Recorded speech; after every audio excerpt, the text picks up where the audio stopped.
सुबह सुबह एक घुड़सवार गांव के बाहर दरवाजे पर खड़ा था। उसने देखा कि दरवाजे के पास एक वृद्ध और एक लड़का चौपाल पर बैठे थे।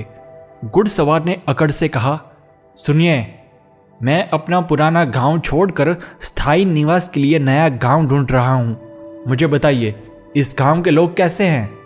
वृद्ध ने घुड़सवार को ऊपर से नीचे तक ध्यान से देखा और फिर कहा, पहले मुझे यह बताइए कि आपने जो गांव छोड़ा वहां के लोग कैसे थे?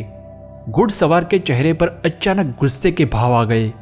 उसने दांत भींचते हुए कहा, मुझे उस दुष्ट गांव की याद भी न दिलाओ। उस गांव के लोग इतने दुष्ट थे कि पूरी पृथ्वी पर शायद ही कोई ऐसा हो। नर्क के राक्षसों जैसे उस गांव के लोग के कारण ही मुझे वह गांव छोड़ना पड़ा। जिस दिन मेरे हाथ में सत्ता आएगी उस दिन मैं उन सब का जीना हराम कर दूंगा। मैंने यही प्रतिज्ञा के साथ उस गांव को छोड़ा है। उन्होंने मेरे साथ जो बुरा व्यवहार किया उसका परिणाम उन्हें जरूर भुगतना पड़ेगा।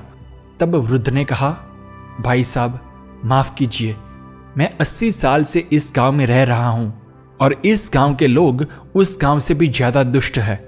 मेरी सलाह मानिए, आपको कोई और गांव ढूंढना चाहिए, क्योंकि इस गांव के लोग तो राक्षस है। घुड़सवार वहां से चला गया।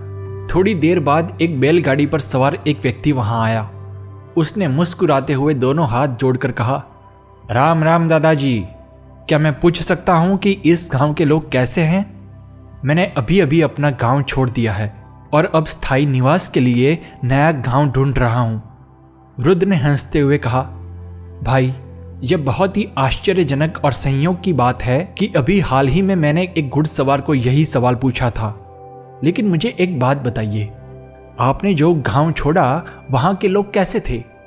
यह प्रश्न सुनकर बैलगाड़ी पर सवार व्यक्ति के चेहरे पर खुशी के भाव खिल उठे।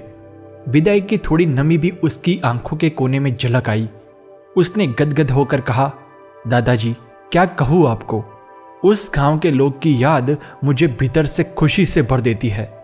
पृथ्वी के किसी भी गांव में ढूंढोगे तो भी उस गांव के जैसे सीधे, सरल और स्नेही लोग कहीं नहीं मिलेंगे। मेरे लिए तो वह गांव स्वर्ग समान है। पता नहीं मेरे किस दुर्भाग्य के कारण वह गांव छोड़ना पड़ा।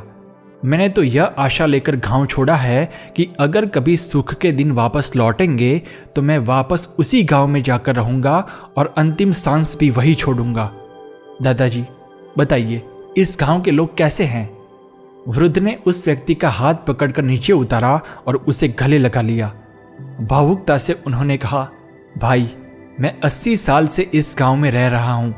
मैं आपको विश्वास दिलाता हूं कि इस गांव के लोग भी बिल्कुल वैसे ही सीधे, सरल और स्नेहशील है जैसे आपने छोड़े हुए गांव के लोग थे। बिना किसी देरी के आप बैलगाड़ी के साथ गांव में प्रवेश करें।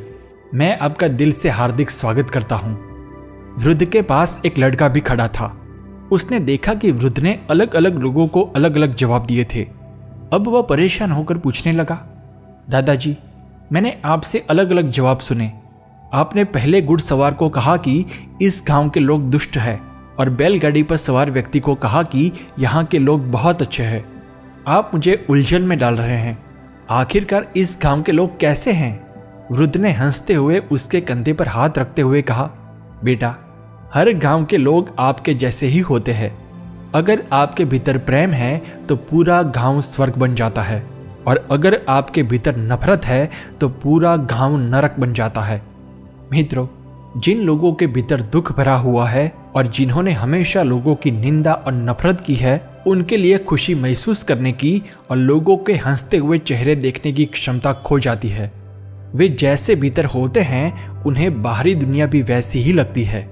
यदि हम अपने भीतर खुशी, आनंद और उत्साह भरेंगे तो बाहरी दुनिया भी वैसी ही प्रतीत होगी।